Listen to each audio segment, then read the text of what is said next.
Hello and welcome, friends. Welcome to another video where I review vintage beauties. Today, I have for you a Waterman's vintage set from America, and I date this set from approximately 1949 or the beginning of the 1950s. And I'm quite excited because, as you see, it comes in this original box. It is quite an interesting box because it has an interesting opening system. You can see. Well, the box is not in its best shape. It is marked by the ears. So when we think about it, around 70 years, quite a long time. Okay, what is interesting about this box is this system, and you can see you can display it like this in your office, and you can have easy access to the instruments. At a first look, we have a fountain pen, a lever filler, and a mechanical pencil. So the name of this set, it is the WATERMAN Taperite Lady Garland. Practically, this is the Waterman's response to the competition from Parker.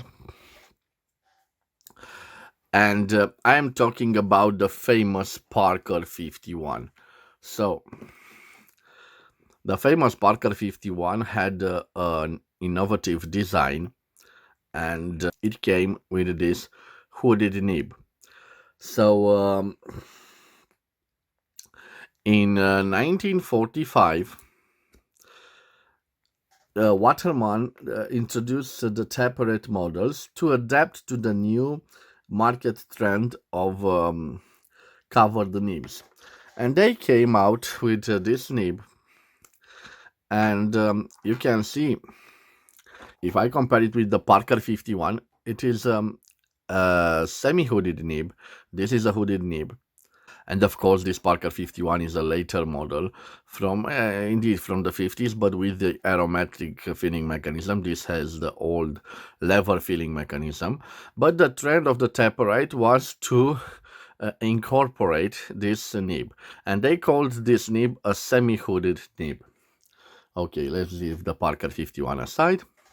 When we look at this set, we can see the gray color of it with this gold trims. The cap is gold plated, and both on the fountain pen and on the mechanical pencils, it has this interesting, like, kind of a wavy, large repeating chevron pattern right around the base of the cap. Some models have some imprints on the cap, but this doesn't have those models, so it is all rolled gold, and I presume it's only gold plated. We have this interesting looking clips. They are made in the 1940s style, and they are engraved with Watermans. Interesting that some of the Lady Garlands have more elongated clips. They are just small clips, if you can see them. And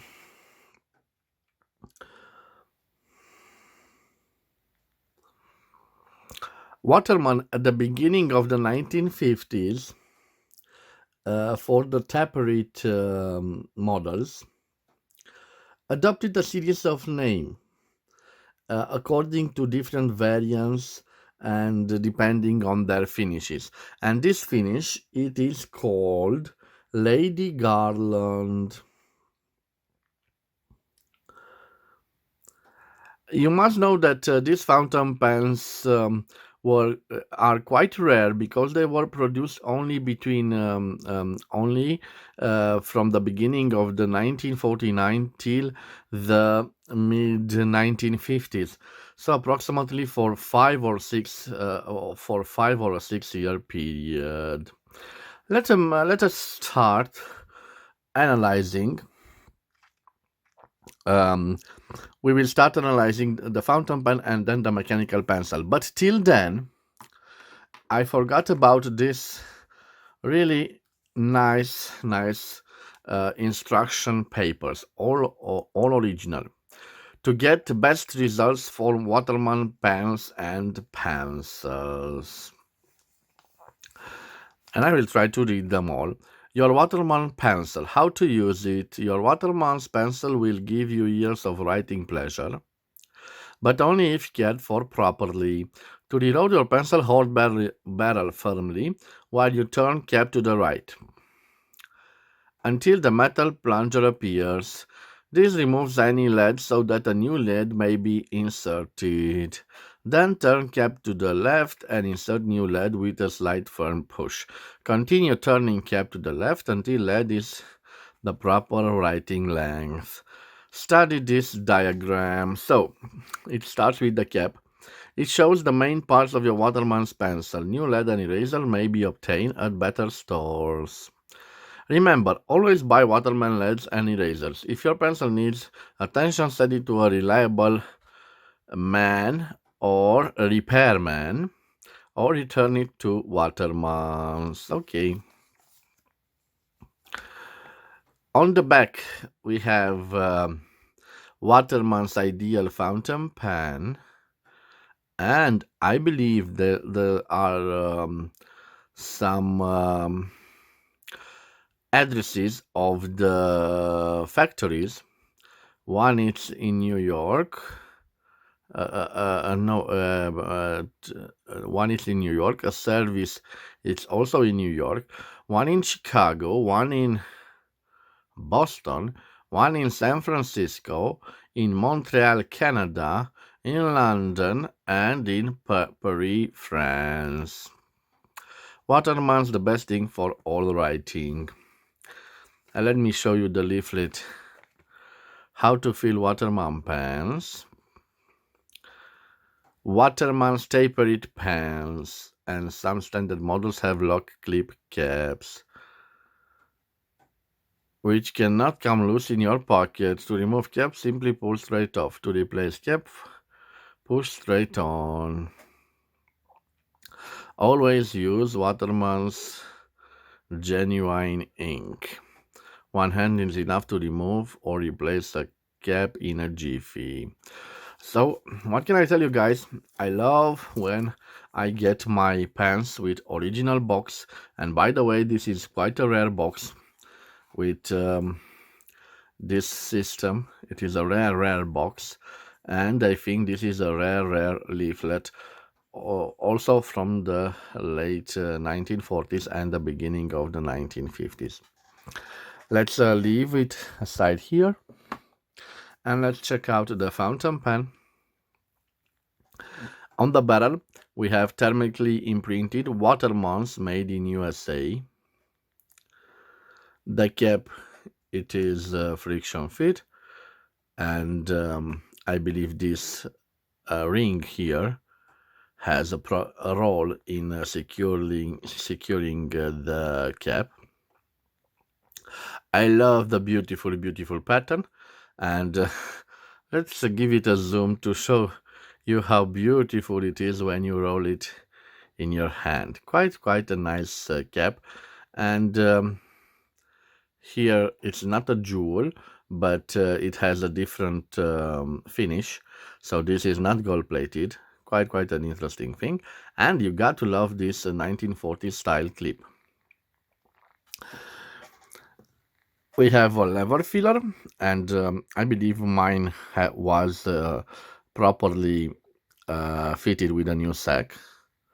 So we just do this, and we will do a writing sample. I don't know if you can see it in this lighting, but this is not a black, but quite dark gray, and on the mechanical pencil it is slightly lighter, the gray, and it shows better. We have right here imprinted Watermans and made in USA. So this is not a Canadian version of it. It was really made in USA. I'm not so sure if I know how to proper use this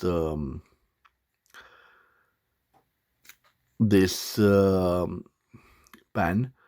I'm just trying to show you. The eraser is quite in a good shape.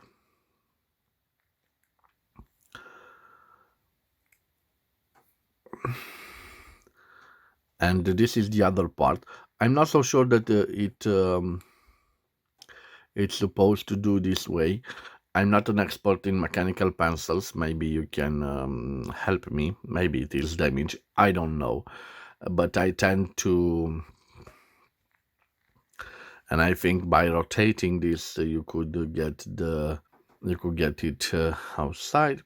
For the writing sample, I don't have Waterman's ink, but we will use this Parker Quick ink because it's real good for the vintage fountain pens. It has a proper level of lubrication. Okay, let me take it off. So the mechanical pencils, I will leave it aside.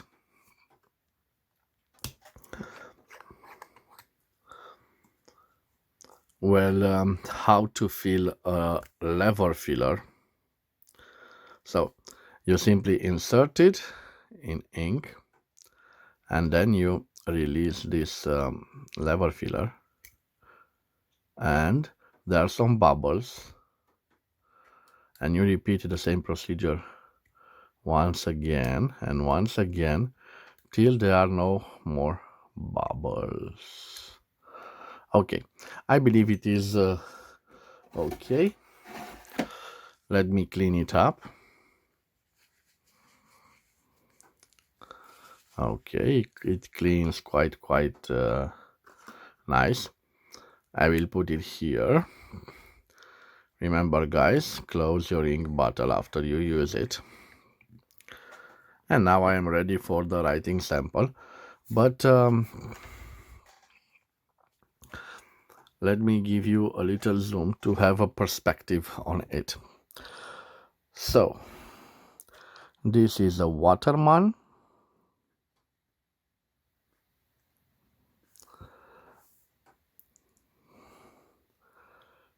Taperite Lady Garland set from 1949. Let's call it the production years, let's say 1955. And this set was made in U.S.A, United States of America. This particular fountain pen has 14 karat semi-hooded nib,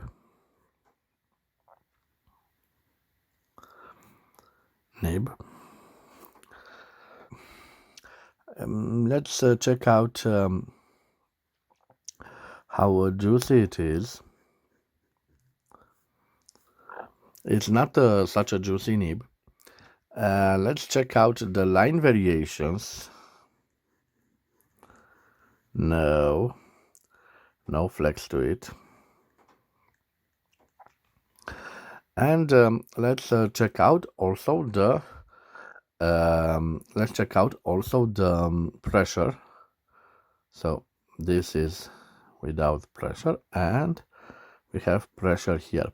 So no line variation.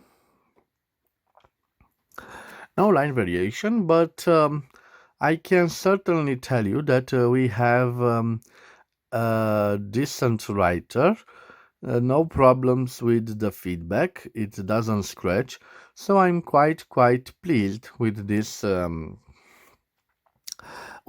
nib. Let me also write the famous the quick brown fox jumps over the lazy dog. So quite a nice writer. Let me see if I use it for a signature. Hmm. It has a little bit of review. It has a little bit of a problem with the ink flow, but I'm basing this on the fact that it was recently inked. Quite a nice performer, and I love that I bought it with the sack restored, so it holds ink without problems. Well, guys, this was my review of a quite rare and quite beautiful set. By the way, I didn't tell you what I paid for it, and for this set, I think I paid the full retail price market, 450 legs, which means I paid 92 euros or 112 American dollars. But I think that this price is a bargain because you get yourself a full set, a wonderful piece of instructions, period instruction, original instructions, and that quite wonderful box. So in my book, it is worth all the money. Guys, this was my review of a quite nice, interesting fountain pen from Watermans. You know that I'm a fan of Watermans from its early days when they were made in the USA. But I have to say that recently I discovered the Watermans from France, and I have here a wonderful example of a Waterman Karen. Yes, the French know how to do beautiful design writing instruments. It will be a mistake to say that only the Americans did great Watermans. Of course, in the 1920s, they did great flexible nibs, but I love their work from the 1940s and from the 1950s. And I have in my possession a Waterman Commando from the 1940s that I love. Returning to our fountain pen, you can see a quite balanced fountain pen. The only thing that you can say, of course, in the 1950s, a lever filler was outdated, let's say, but again, it is functional, and what can I say? It's quite practical if you know how to change the inner sac when it breaks. Guys, wherever you are, I wish you to have a nice day. Thank you again for your time, and I will see you at the next episode. If you liked this review, please subscribe to my channel to support my activity. Thank you very much. Have a wonderful day, and bye bye.